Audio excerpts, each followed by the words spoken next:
When I heard his voice calling my name from the hallway, I didn't expect anything unusual. But then he walked into the kitchen holding my phone, and something inside me collapsed. He didn't say anything at first, just stared at the screen like it had betrayed him. I felt the blood drain from my face. My heart pounded, not from guilt, no, not exactly, but from fear. Fear that he had seen those messages. The ones I meant to delete. The ones I had reread too many times. I moved to take the phone from his hand, but he pulled it back, like I had confirmed everything just by reacting. His thumb scrolled, slowly, methodically, like he wanted to prolong the pain. I watched his face twist as each word cut deeper than the last. And I stood there, powerless. Because how do you explain a message that begins with, "I still think about that day by the water"? His hands trembled. My breath caught in my throat when I realized which message he was about to reach. The one I should have erased. The one I promised myself I'd never send, but did anyway. The one that said everything, or nothing, depending on how you read it. And then, right as he reached it, my phone buzzed in his palm. A new message flashed across the screen, and I saw the sender's name. He did too.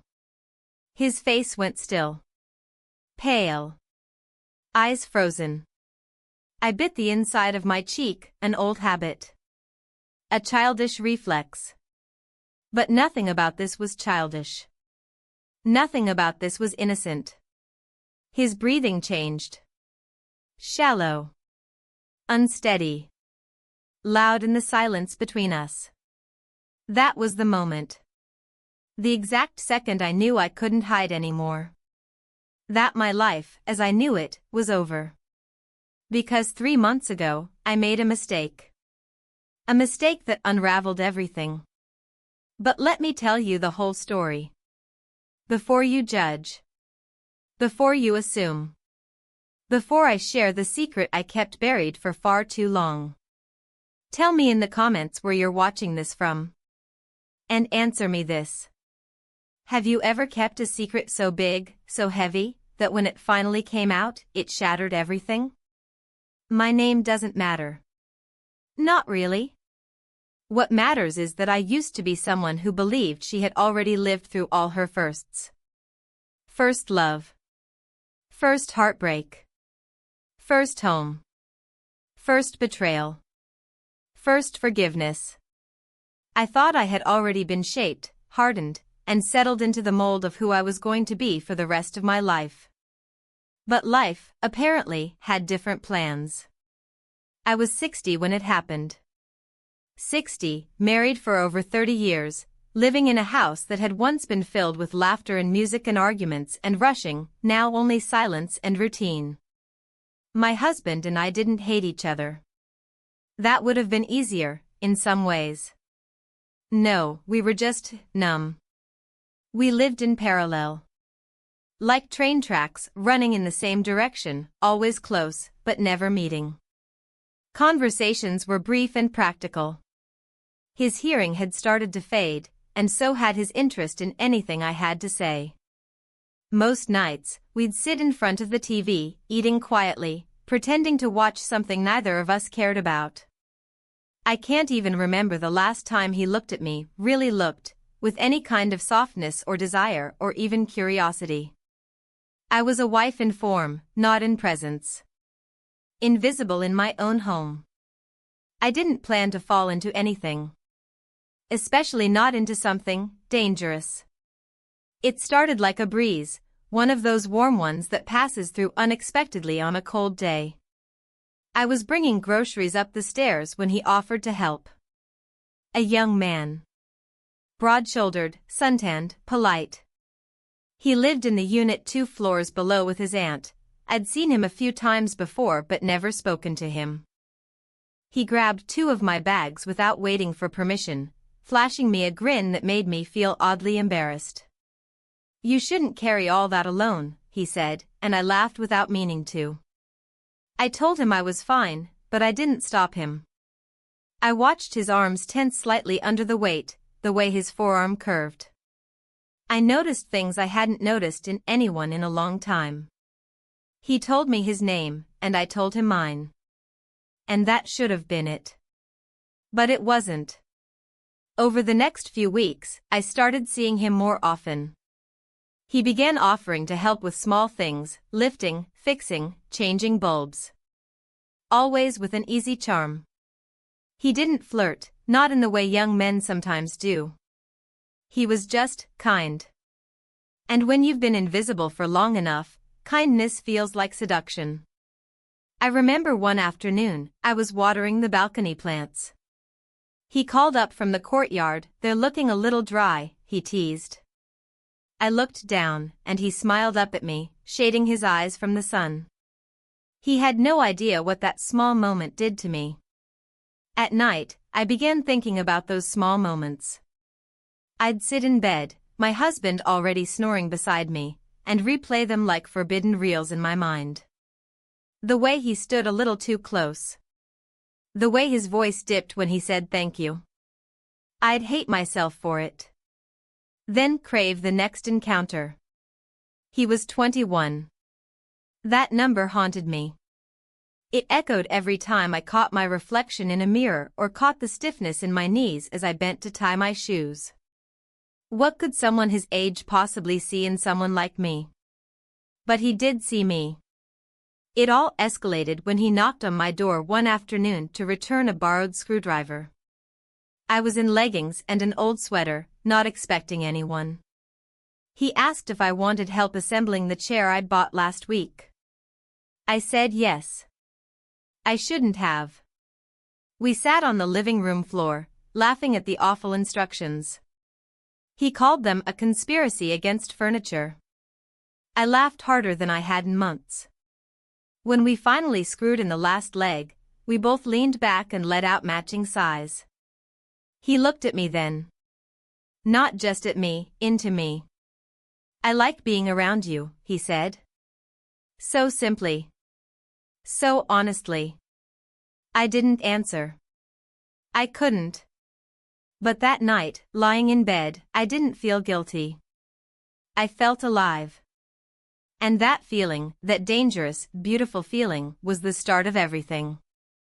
Because when someone sees you after years of invisibility, it's easy to forget all the reasons why you were supposed to remain unseen.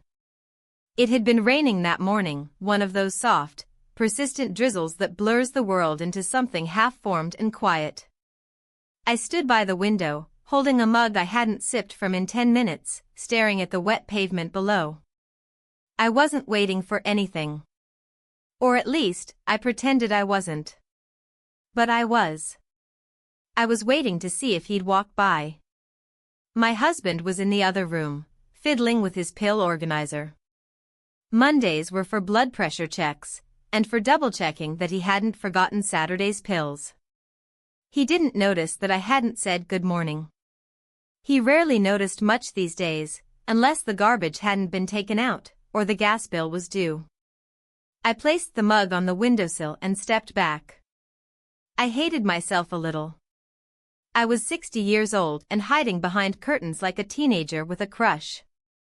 What was I doing? When the knock came on the door, my pulse jumped in my throat. I froze for a moment, long enough to pretend I hadn't been expecting it. Then I walked, calmly, to the door, trying not to betray the nervous energy in my chest. It was him. Standing there with a small paper bag in one hand, wearing a black hoodie damp at the shoulders, his hair slightly wet and curling at the ends. "Got you something," he said, lifting the bag. Fresh croissants.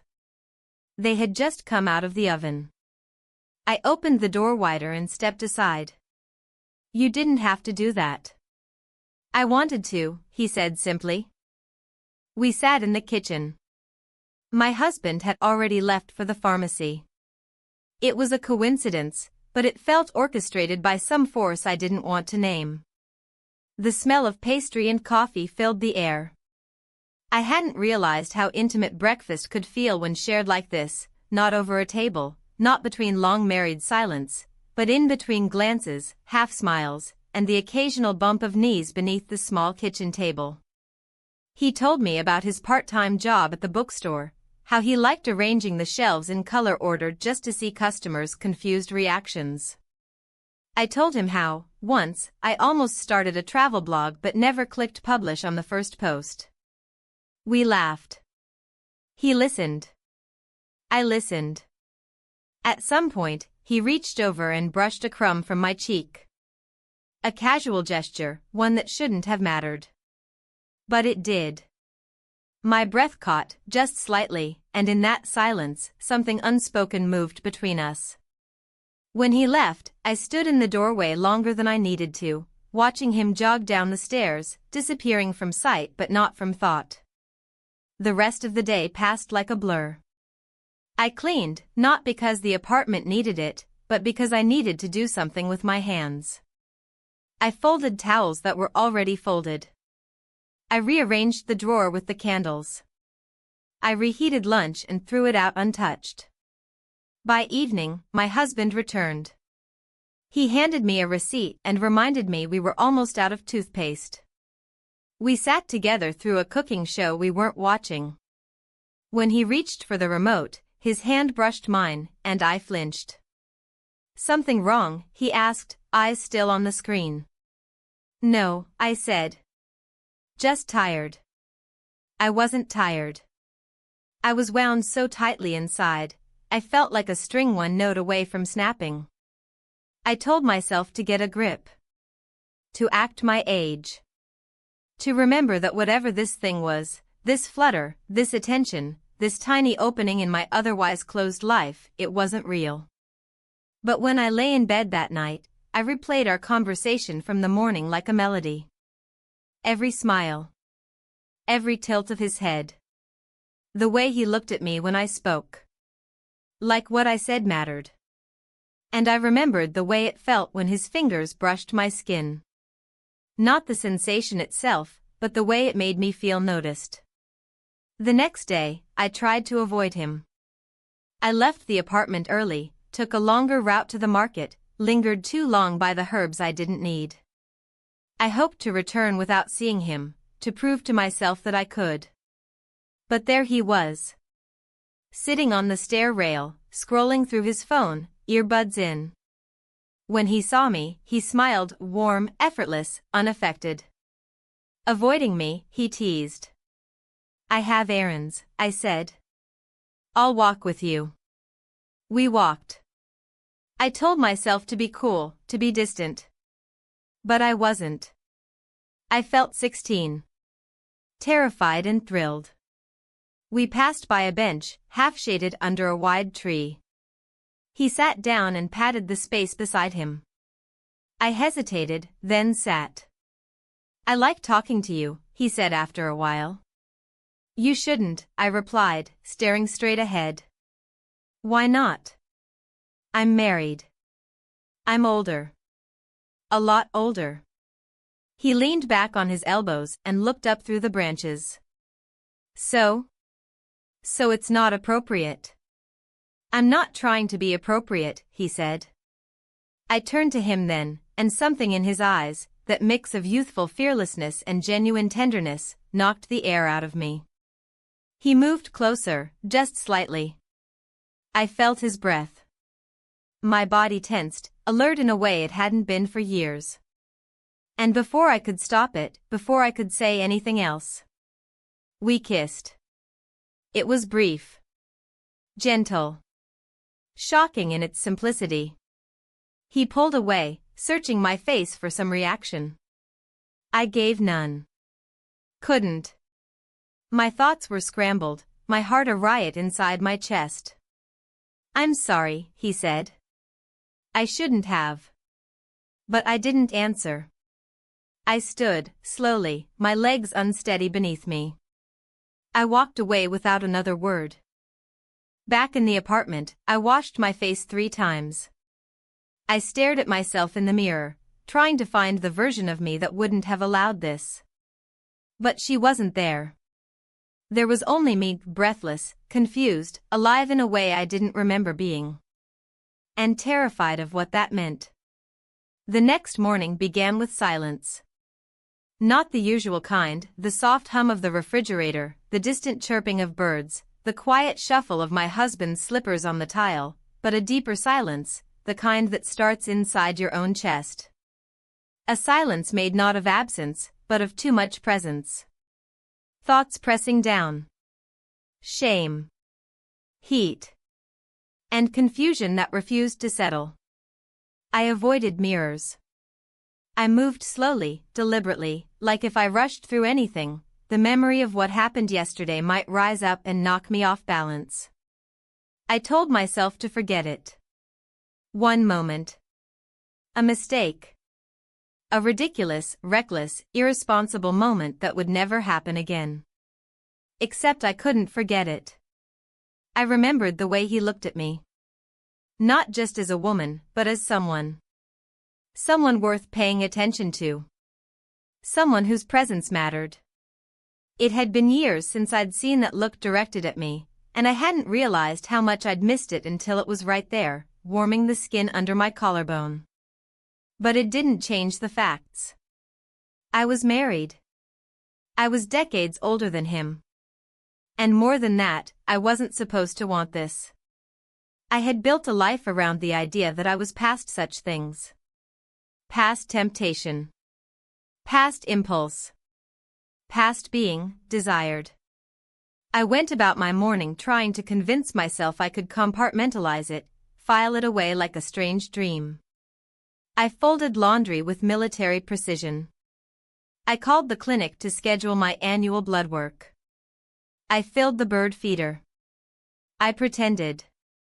But nothing inside me was pretending. At lunchtime, my husband came home. He placed a plastic bag from the pharmacy on the counter and asked if I'd seen his umbrella. I pointed to the coat rack, not looking up. He didn't notice. He never did. He left the room without comment, and I stood there for a moment too long, feeling the weight of everything that hadn't been said between us in years. Later that day, I caught sight of the boy. I didn't even want to say his name to myself, as if giving it voice would make everything more real, in the courtyard. He was trimming branches off the small tree near the bench, earbuds in, humming to something only he could hear. I watched from behind the blinds, my hand resting on the window frame, my breath shallow. I should have turned away. Should have forced myself to walk into another room. But I didn't. That evening, I tried to speak to my husband.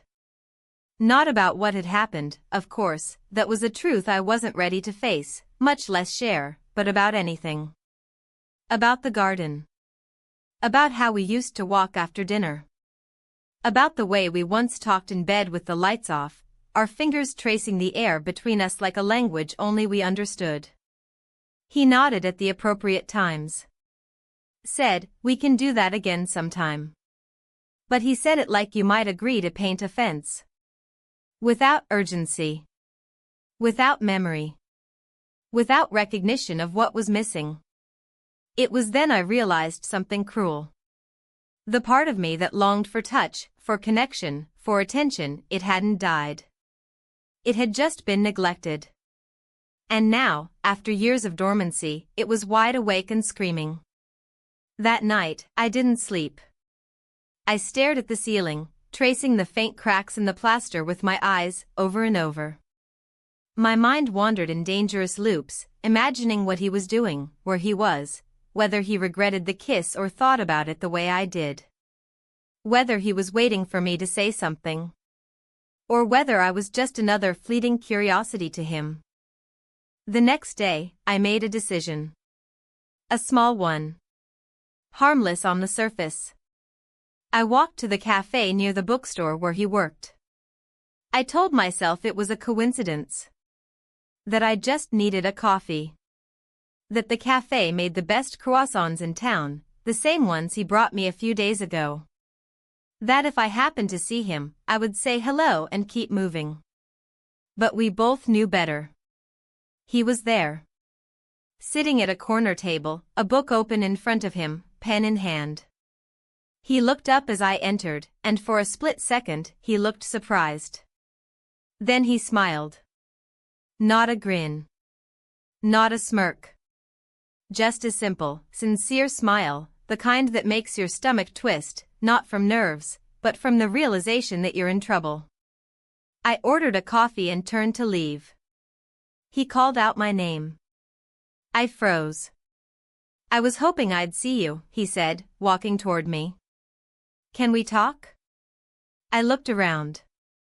The place was quiet, a few customers scattered at distant tables, too absorbed in their own worlds to pay us any attention. I nodded, more to myself than to him, and we sat near the window.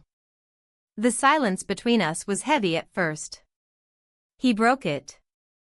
I'm sorry about the kiss, he said. I wasn't trying to put you in a weird place. I don't know. It felt like the right thing in that moment. I didn't know what to say. Because if I told the truth, that it didn't feel wrong, that it felt like the most real thing that had happened to me in years, then I would be opening a door I wasn't sure I could close. I'm married, I said quietly. I know, he replied. I'm not trying to ruin anything. You make me feel like I'm not invisible. The irony hit hard. Because that's exactly what I wanted to tell him. That being seen, truly seen, after years of fading into the background of my own life, it was intoxicating. But I didn't say that. I couldn't. Instead, I said, this can't happen again. He nodded. I understand. But neither of us moved. We just sat there, our hands close but not touching, the coffee between us growing cold. When I finally stood to leave, he didn't follow me. He just watched.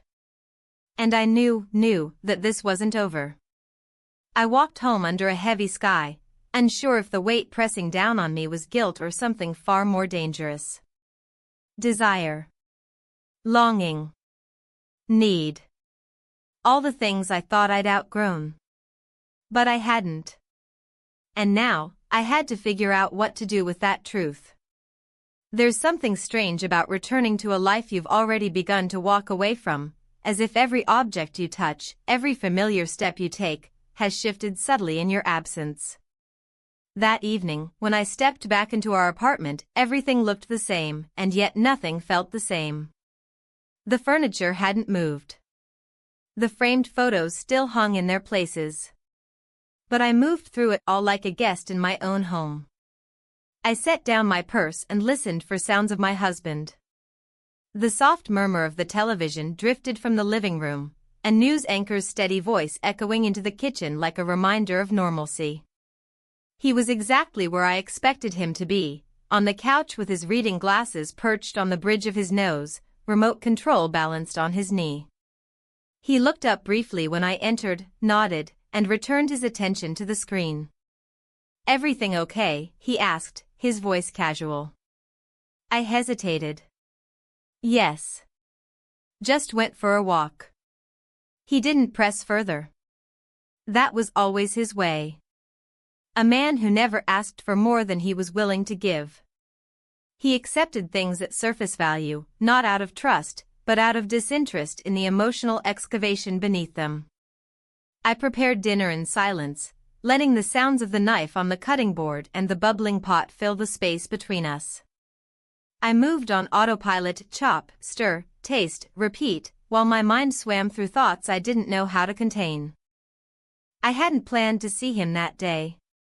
I hadn't planned to go to the cafe. And I certainly hadn't planned for us to sit together, talking like something more than acquaintances. But now that it had happened, now that those words had been said and the air between us charged with something neither of us dared name, I couldn't unfeel it.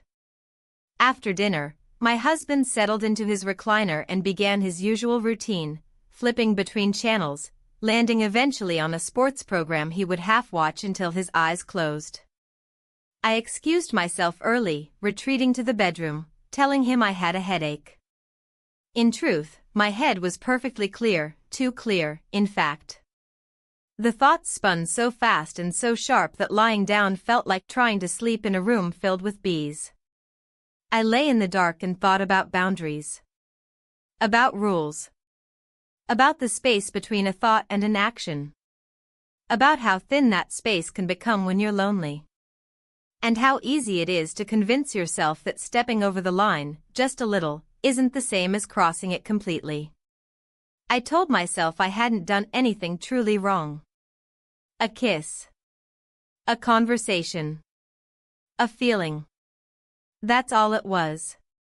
But another part of me, the part that had once taken pride in being steady, in being good, in being enough, that part whispered, * you already crossed it. You're just pretending you didn't, *. The next day, I tried again to shake it off. I busied myself with cleaning the hallway closet, sorting through boxes I hadn't touched in years. I told myself this was healthy. Normal. Productive. But it was just a distraction. Because in the back of my mind, I was counting the hours until the late afternoon, when he usually left for his shift at the bookstore. And when that time came, I found myself glancing out the window. Again. He wasn't there. I sat down, frustrated with myself. Angry that I'd let so much space inside me be occupied by someone I barely knew. Someone I had no right to think about in the way I was. But that anger didn't last. Not when I found, tucked inside one of the old boxes, a photograph. It was from a trip my husband and I had taken years ago, our 20th anniversary, I think.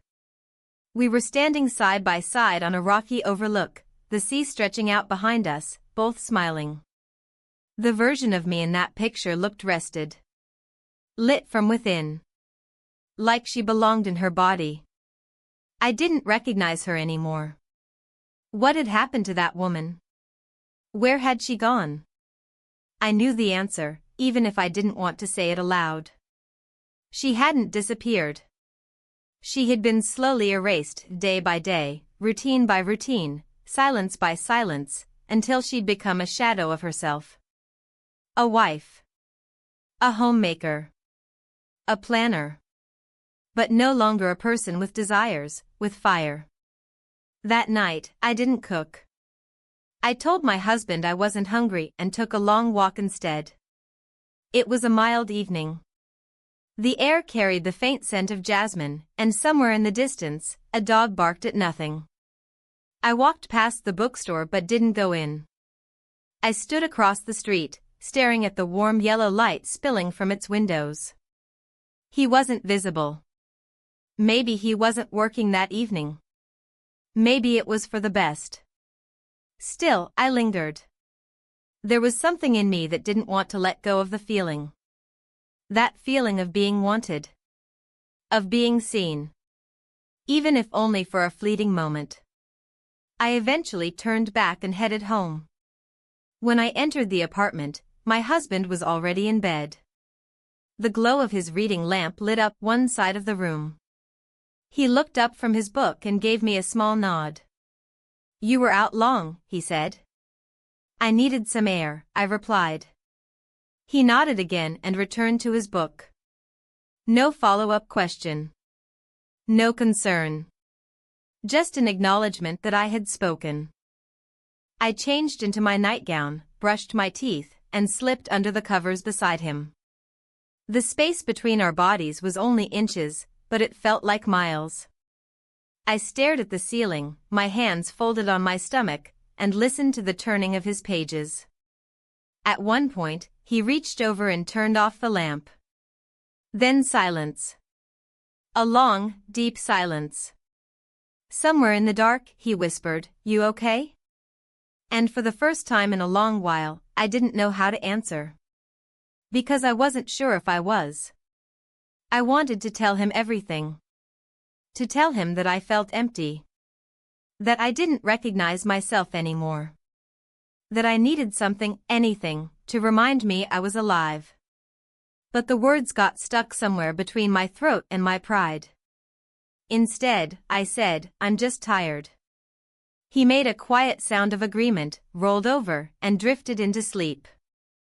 And I lay awake, staring into the dark, wondering what might happen if I stopped pretending that tiredness was the only thing I felt. The days bled into one another. Routine had always been my anchor, but now it felt like a chain. A chain that wrapped around me tighter with each passing moment, each breath I took. Every time I looked at my husband, I felt more and more distant from myself. The small, seemingly insignificant moments of my day, the act of folding towels, sorting through old receipts, deciding on what to make for dinner, they all seemed to demand more from me than I had to give.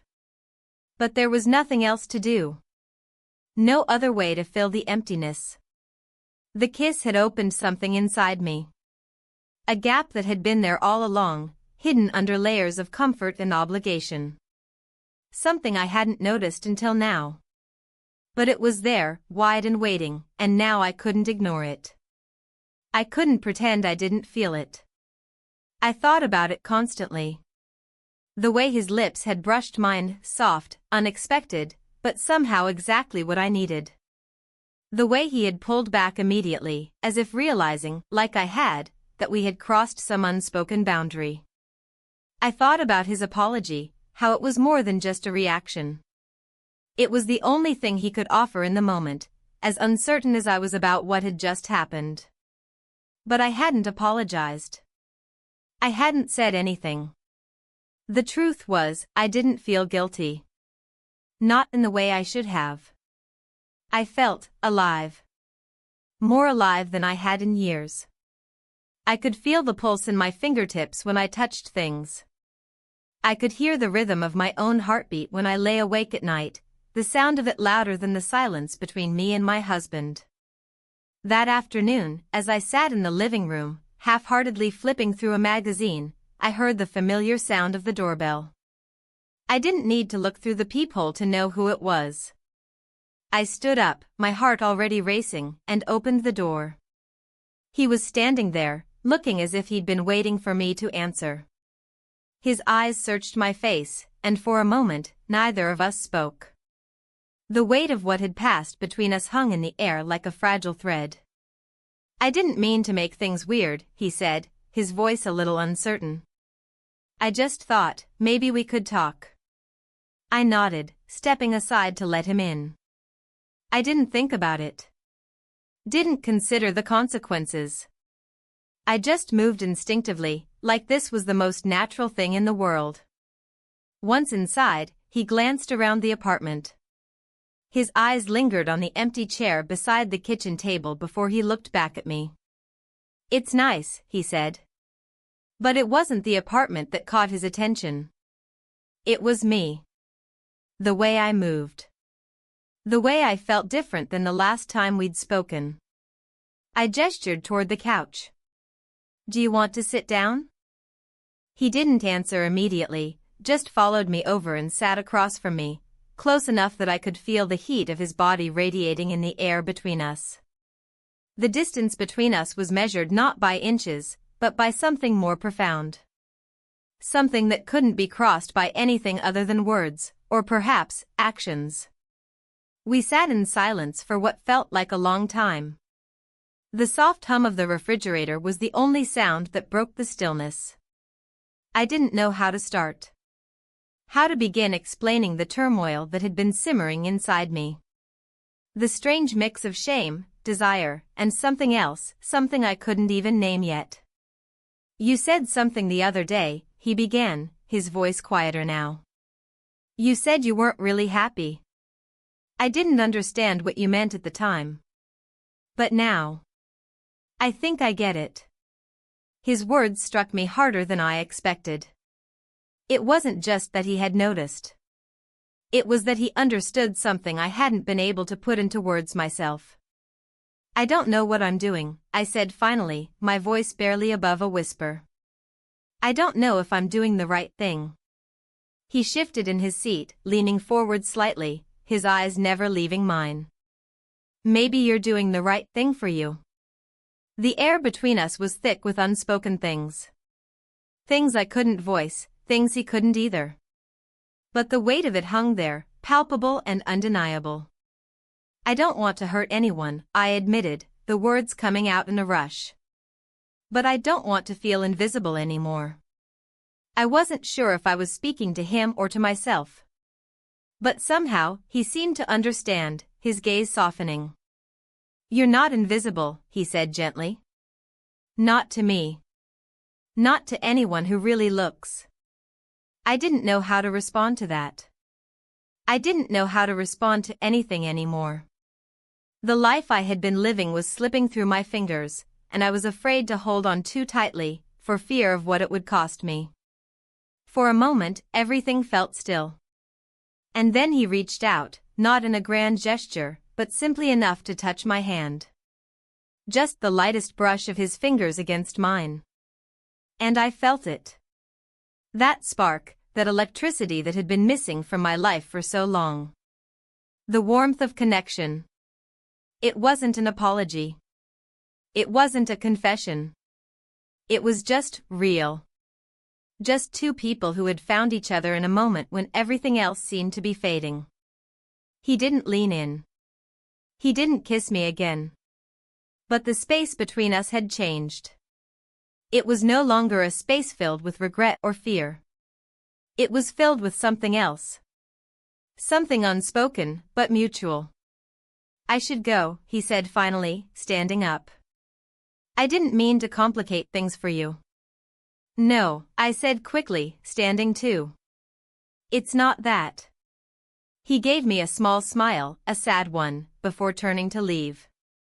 But before he reached the door, he paused and looked back at me. "I'll see you around." I nodded, not sure what to say. What could I say? He was leaving, but the feeling he had awakened inside me wasn't going anywhere. It was staying, lodged deep in my chest. After he left, I sat down again, my hands shaking slightly in my lap. The emptiness that had settled back in was different now. It wasn't the same quiet loneliness it had been before. It was louder. More insistent. I had no answers. No clear path forward. But I knew this, I couldn't go back. Not now. Not after everything I had felt. Everything that had changed inside me. I didn't know where it would all lead, but I knew I couldn't pretend anymore. I had crossed a line, and no matter how much I wanted to, I couldn't uncross it. And I wasn't sure I wanted to. The days after he left felt like walking through fog. The weight of what had happened hung around me, heavy and unshakable, like a presence in the room. I moved through the motions, making meals, tidying up, checking emails, but each task seemed to stretch out longer than it should. It was as if time itself had slowed, making everything feel more significant, more burdened by the decision I hadn't made yet, what to do with this awareness that had come to life in me. I couldn't stop thinking about him. About how he had looked at me, not with pity or judgment, but with something I had almost forgotten existed, with interest, with curiosity. He had seen me. Really seen me. And it made me feel both alive and guilty in equal measure. It wasn't about the kiss, though that played in my mind like a loop.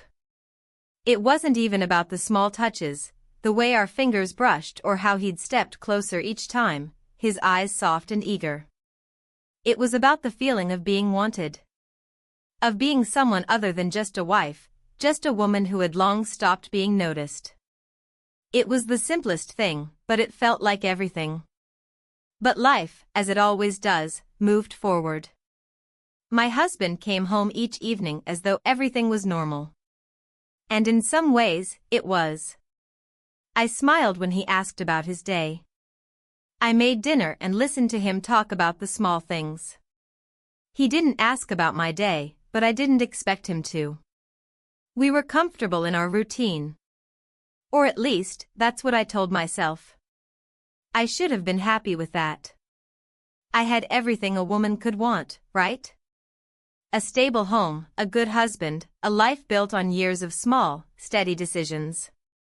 I had no right to feel unfulfilled.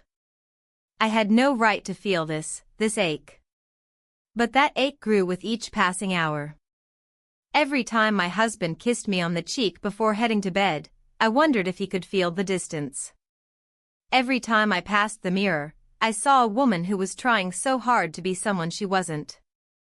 A wife, a mother, yes, but also a person who had desires, who craved something more than just stability. I tried to bury it.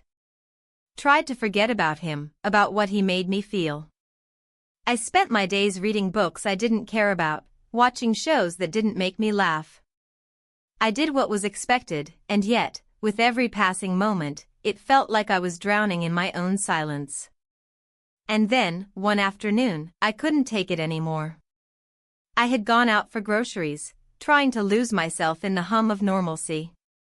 The aisles of the store, the soft background music, the repetitive act of picking things off the shelves. But it wasn't enough. I found myself standing in front of the bakery section, staring at the croissants I'd once shared with him. The memory of that morning came rushing back, sharp and vivid. I had to see him. I didn't know why.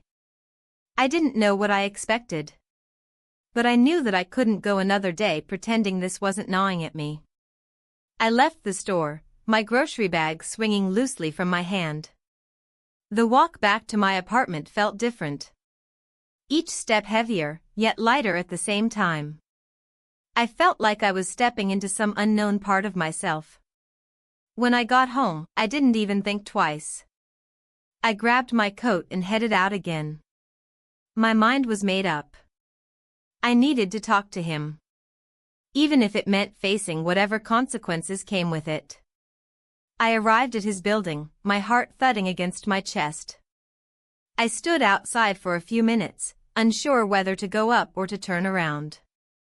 It would be easier to turn around. To forget. To go back to the life I had built, the life I had convinced myself was enough. But I didn't. I walked up the stairs, my footsteps echoing in the quiet hallway. When I reached his door, I knocked. I waited, and for the first time, I felt the gravity of what I was doing. This wasn't just a visit. It was a choice. A choice to confront the thing that had been festering inside me for so long. He opened the door after a moment, his face lighting up when he saw me. "I wasn't expecting you," he said, his voice surprised but not unwelcoming. I didn't know what to say at first. The words felt too heavy in my mouth. "I need to talk," I finally said. He stepped aside to let me in, and I followed him into his small apartment. It was cozy, filled with books and music. There was a quiet comfort to it, a contrast to the storm that had been brewing in my own life. We sat down, and for a moment, neither of us spoke. It was as though we were both waiting for the right words to fall into place, but they never came. The silence stretched on, filled with 1,000 unspoken things. Finally, he spoke. "I wasn't sure if you'd come." "I didn't think I would either," I said, almost apologetically. But I couldn't ignore this anymore. He didn't say anything. He just looked at me, his expression neutral but soft. "I don't know what I'm doing," I continued, the words spilling out of me. "I don't know if I should be here. I don't know if I should want this. But I do. I don't know how to stop feeling it." "I'm not asking you to stop," he said quietly. "I'm not asking for anything. I just wanted you to know that I understand. I understand how it feels. To want something you can't have." I looked at him then, and for the first time, I saw him clearly. Not just the young man who had made me feel noticed, but someone who had his own struggles, his own desires. He wasn't the answer to all my problems. But he had become a mirror for everything I'd been ignoring in myself. "I don't know what to do with this," I whispered, my voice barely audible. "I don't know if I can live with this choice." "You don't have to decide right now," he said, reaching out to touch my hand. "You don't have to do anything you're not ready for." And I believed him. I believed that he wasn't asking for anything more than what I was willing to give. But I wasn't sure what that was yet. I stood up, ready to leave, but before I could walk to the door, he stopped me. "Take your time," he said softly. "Whatever you decide, it's your decision. I'll be here. And I walked out, unsure if I would ever come back. But knowing that, for the first time in a long time, I was facing myself. The next few days felt like a slow unraveling. I went through the motions, breakfast, laundry, taking walks, but the rhythm of life had changed. It was like walking on a tightrope, where every step was calculated, and every moment was weighted with the awareness of what had happened, and what might happen. I had gone to see him, admitted what I'd felt, and yet there was no resolution. Nothing had been decided. The uncertainty of it all was almost unbearable. My husband was the same. There was no noticeable change in him. He continued with his small, methodical routines of reading, checking his blood pressure, preparing for the small get-togethers with friends he occasionally hosted. It was as though I had vanished from his view, just another element of the background in his life. I was beginning to wonder if that was the way it had always been. He didn't ask how I was doing. He didn't seem to notice my silence, the way I retreated more and more into myself. And it was in this quiet that I found myself more and more aware of what was missing. The space between us felt wider with every passing day, but it wasn't just physical distance, it was emotional. The small touches had disappeared years ago. The playful glances across the table were gone. We had become two strangers occupying the same house, sharing the same bed, but each of us isolated in our own worlds. I couldn't bring myself to tell him. How could I explain to him that I didn't feel alive anymore? How could I tell him that the one thing that had kept me going, our connection, the love that had once been so strong, had withered away, unnoticed? And how could I explain that I had felt something with someone else? Something that I had thought was long gone. That a stranger had somehow awakened in me the parts of myself I had long buried under layers of neglect, both my own and his. There were no easy answers, no simple fixes. The guilt gnawed at me. But even more than guilt, there was a sense of longing. A longing to feel like I mattered. To feel visible. To feel wanted. I thought about him every day. I didn't reach out, didn't seek him out, but the memory of him stayed with me. The way he had looked at me, like I wasn't just a woman passing through his life, but someone worth paying attention to. I couldn't shake it. I tried to tell myself it was a fleeting moment, that I would move on, that it didn't mean anything. But it meant something. It meant everything. One evening, after dinner, I couldn't take it anymore. I stood up abruptly, my chair scraping loudly against the floor. My husband didn't even look up from his book. He'd stopped noticing those small things too. The ways I moved, the tension in my shoulders, the way I hesitated before speaking. He didn't see it. "I'm going for a walk," I said, the words coming out before I could stop them. He didn't respond. He didn't even hear me. I left the apartment and walked aimlessly, not really knowing where I was going.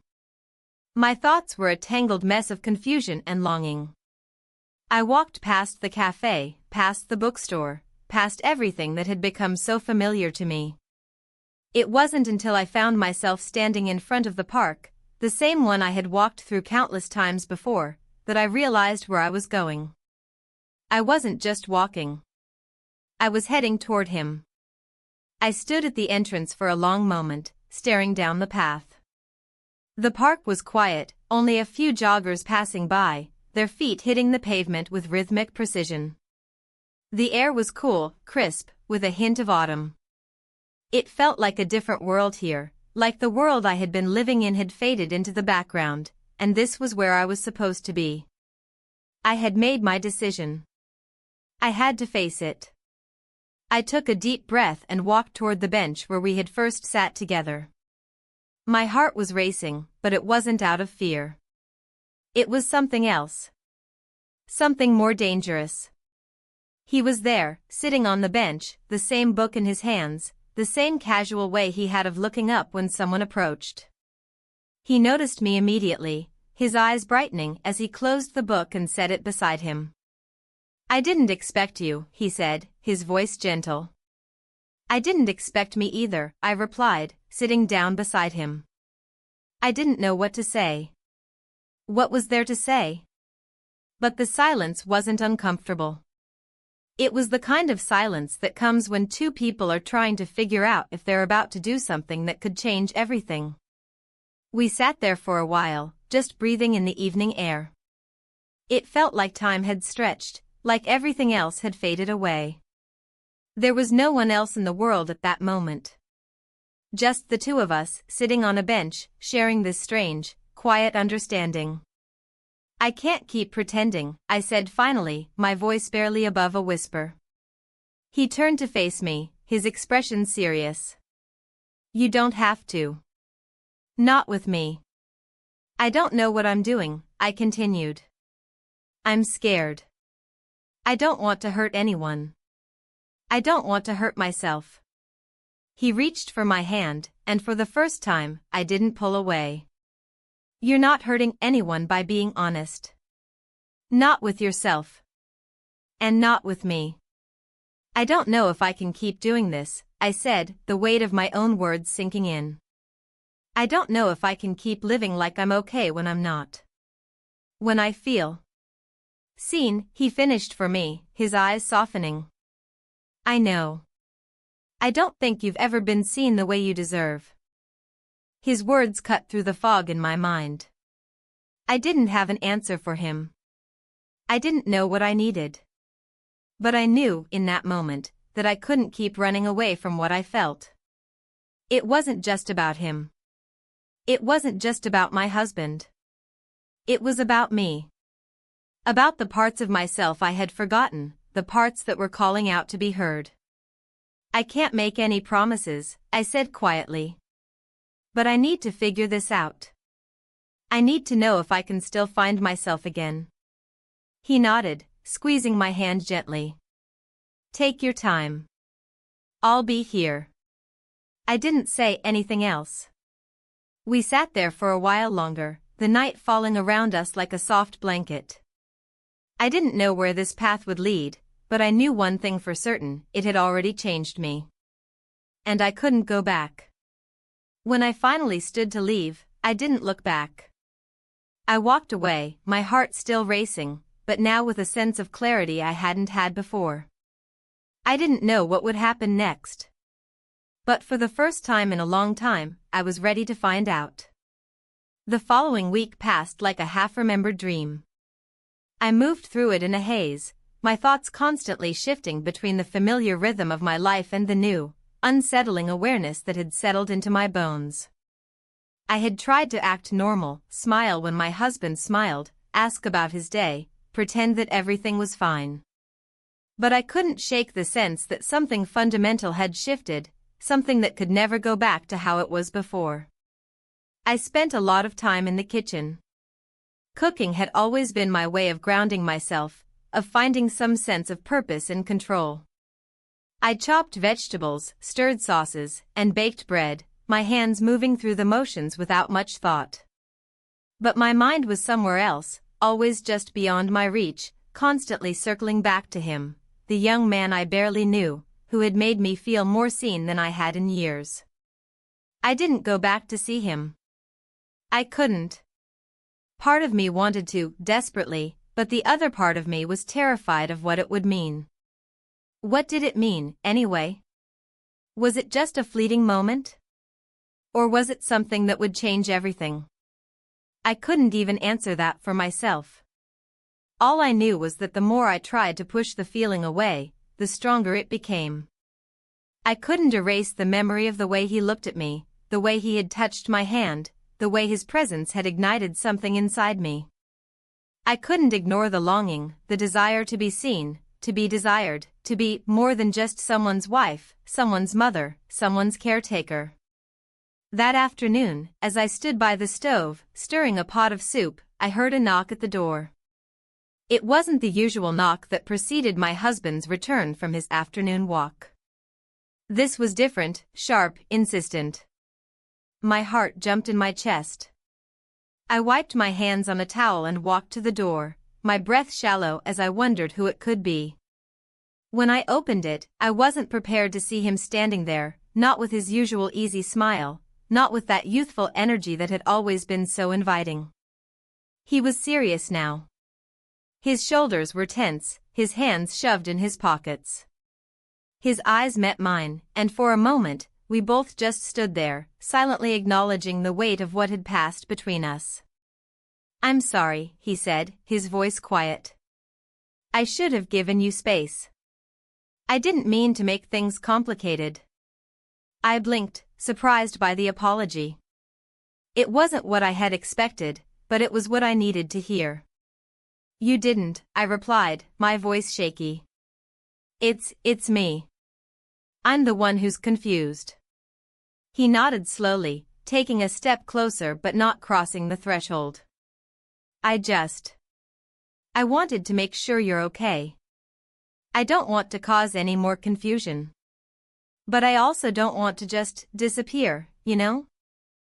I felt a wave of warmth rush through me. He wasn't running away. He wasn't just trying to forget what had happened. And for some reason, that mattered more than I could have predicted. "I don't know what to do," I said, the words tumbling out before I could stop them. "I don't know if I should. If I should forget about this. About everything." His gaze softened. "You don't have to forget it. You don't have to forget anything." There it was again, that quiet understanding. It wasn't about solving the problem, or about making a decision right away. It was about acknowledging the truth of what I was feeling. And for the first time in a long time, I didn't feel like I was alone in that. "I just need time," I whispered. "I need time to figure out what all of this means." He smiled faintly, as if he had been expecting that answer. "Take all the time you need. I'm not going anywhere." For a moment, we stood there in the doorway, neither of us saying anything. I wanted to reach out to him, to pull him inside, to feel that spark again. But I knew I couldn't. "Not yet." "I'll see you around," he said, stepping back. I nodded, unable to speak. I watched him walk down the hallway, his footsteps fading as he disappeared from sight. But the feeling he had left behind stayed with me, lingering in the space where he had stood, still warming the room. I closed the door slowly, leaning against it as I tried to steady my breath. I felt both lighter and heavier at the same time. The decision wasn't made. The path wasn't clear. But something had shifted. Something deep inside me had shifted, and it felt significant. My husband returned soon after, as he always did. His presence was familiar, his voice the same as it had always been. But for the first time, I was acutely aware of the distance between us. Not just the physical space, but the emotional gap that had grown between us over the years. It wasn't his fault. It wasn't anyone's fault. But it was real. I spent the evening with him, just like I always did. We talked about the weather, about the neighbors, about the things that didn't matter. But my mind kept drifting back to that kiss, to those words, to the promise of something else. Something I couldn't quite name, but that felt more alive than anything I had felt in years. When I went to bed, my husband turned to me and gave me a gentle kiss on the cheek, just like he always did. I kissed him back, but it felt different now. It didn't feel wrong, but it didn't feel the same either. I closed my eyes, trying to drown out the sound of my own racing thoughts, but they kept coming back. His face. His words. His presence. The truth was, I didn't know what I wanted. I didn't know if I could keep living like this, trapped between two worlds, the one I had built and the one that had been offered to me, so unexpectedly, by someone else. And so I lay there, wide awake, trying to figure it all out. Trying to figure out who I was, and who I wanted to be. But the truth was, I was no longer sure. And maybe that was the hardest part, not knowing what the future held. But perhaps it was also the most honest part of all. There's a strange kind of silence that settles in once you've admitted something to yourself you can't take back. It's not peaceful. It's not clarity. It's something heavier, a silence that follows you like a second shadow, reminding you with every step that a line was crossed, even if it was only in your heart. I carried that silence with me the next day. It hung behind my eyes while I folded laundry, stirred soup, fed the plants. Everything I touched felt different. The fabric of my life, the one I had sewn together over decades with patience, compromise, and quiet endurance, now felt too tight across my skin. I moved through the apartment like someone wearing clothes that didn't fit anymore. Nothing had changed, but everything had. My husband, as usual, noticed none of it. Or if he did, he chose to ignore it. We sat at the breakfast table, the ticking of the clock louder than our conversation. He mentioned the neighbor's new dog. I nodded. He reminded me that the insurance forms needed signing. I said I'd get to it. The routine was intact, but the substance was gone. Later that afternoon, I sat in the garden behind our building. The sun was soft on my skin, the kind of warmth that usually soothed me. I stared at the flowers, blooming with no knowledge of the turmoil inside me. They didn't care. They just grew. I envied that. I hadn't seen him since that brief visit at the door. He had said he would give me space, and he had. I didn't know whether I appreciated it or resented it.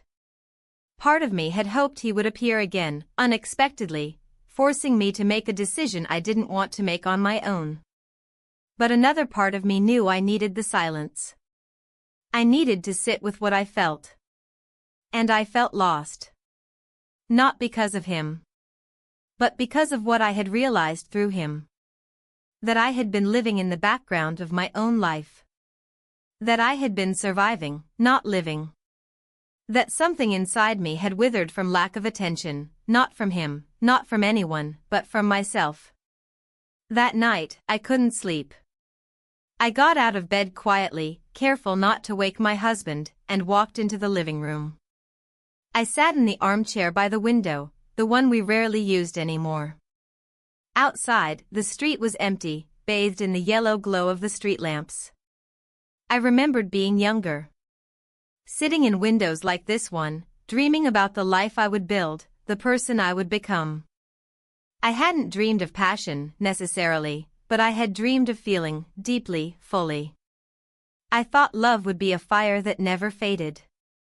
But instead, it had become something else. A steady hum. A distant light. I didn't blame my husband. He had become who he had always been, quiet, thoughtful, stable. But I had become something else. I had become a woman who needed to feel again. Who needed to be reminded that there was more than just habits and shared bank accounts.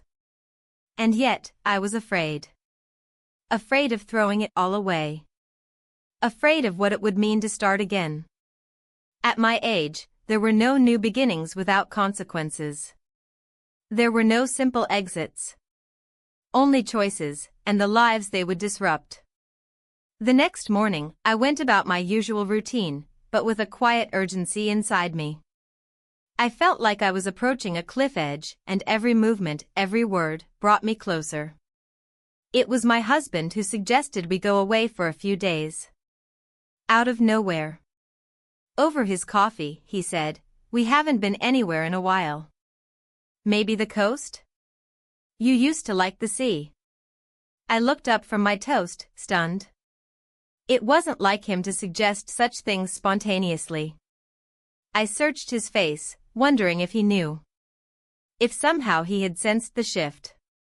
"That sounds nice," I replied, trying to keep my voice steady. He nodded and returned to reading the news, as if he hadn't just knocked the wind out of me. Later, I packed in silence. A light bag, just enough for a weekend. I took my time folding things. My hands were shaking. I wondered if I was imagining things, the way he had looked at me, the way he had suggested the trip. Was this his way of reaching out? Or his way of distracting me from whatever he suspected? The drive to the coast was quiet. We passed familiar landscapes, the same roads we had traveled years before when our son was small. We didn't speak much. We didn't need to. When we arrived, the hotel room was modest but clean. A view of the sea through a narrow window. The scent of salt in the air. It brought something back, a memory of us when we were younger, laughing on this same coast, before the world got so quiet between us. We walked along the shore later that evening, the breeze cool but not uncomfortable.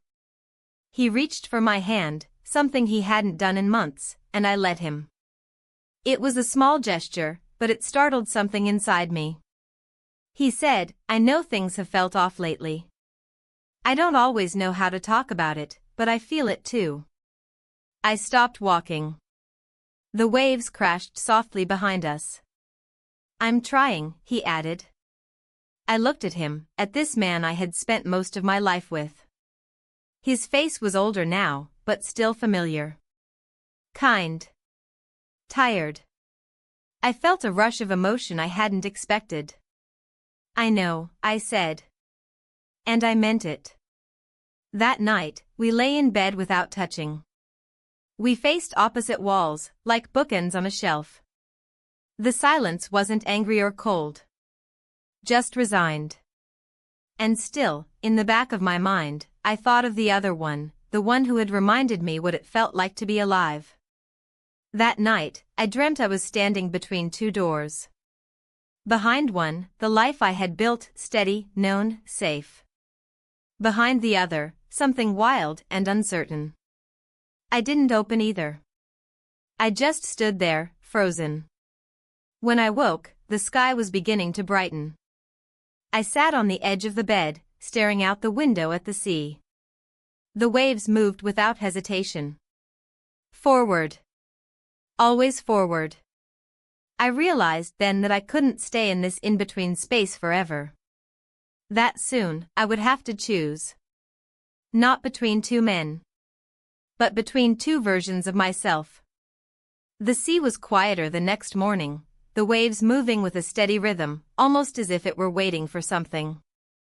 We sat on the balcony, sipping coffee in silence. My husband had suggested we stay for another day. I hadn't said no, but I hadn't agreed either. I knew the trip had been his way of trying to reconnect, to bridge the gap that had grown between us without either of us acknowledging it. But sitting there, watching the waves move in and out, I couldn't help but feel like I was only delaying the inevitable. I had reached a point where I couldn't pretend any longer. I looked at my husband, sitting beside me, his eyes scanning the horizon. I couldn't remember the last time I truly saw him. Really saw him. The man who had once been my whole world was now just a shadow of the person I had married. Or maybe I had become the shadow. We were silent for a while. I didn't know how to begin the conversation that had been sitting between us for months, maybe years. How could I explain everything I had been feeling? The confusion, the guilt, the longing. The pull towards someone else, someone who had made me feel alive in a way I hadn't in so long. How could I tell him that, when I didn't even understand it myself? Finally, he put his coffee cup down and turned to face me. His expression was soft but unreadable. "Are you okay?" he asked, his voice gentle. It was a simple question, but it felt like an accusation. Not because of how he said it, but because of what it represented. His question was the gap between us, the distance that had grown from years of unspoken words and unnoticed gestures. "I'm not sure," I said, my voice barely above a whisper. He didn't push. He just nodded, and for a moment, I saw a flicker of something in his eyes, maybe a recognition of what had been lost, or maybe just resignation. But it was there, for a brief second. Then it was gone, replaced by the familiar look of someone who had long since stopped expecting answers. I turned away from him, looking out at the ocean, trying to steady my thoughts. I had to make a decision. I couldn't keep living in this limbo, pretending I was content when I wasn't. But the truth was, I was terrified of what that decision would mean. Not just for me, but for everyone involved. I've been thinking, I started, the words catching in my throat. About us. About me. I paused, trying to find the right words. I don't think I can keep pretending that everything's okay. My husband didn't say anything at first. His eyes flickered to the side, and I saw his jaw tighten. I had seen that look before, the one that said he was bracing for something. But he didn't interrupt. He let me speak. I've felt lost, I continued. For a long time now. I don't know when it started, but I know it's been a long time. I don't think it's something you did. It's just something that's happened to me.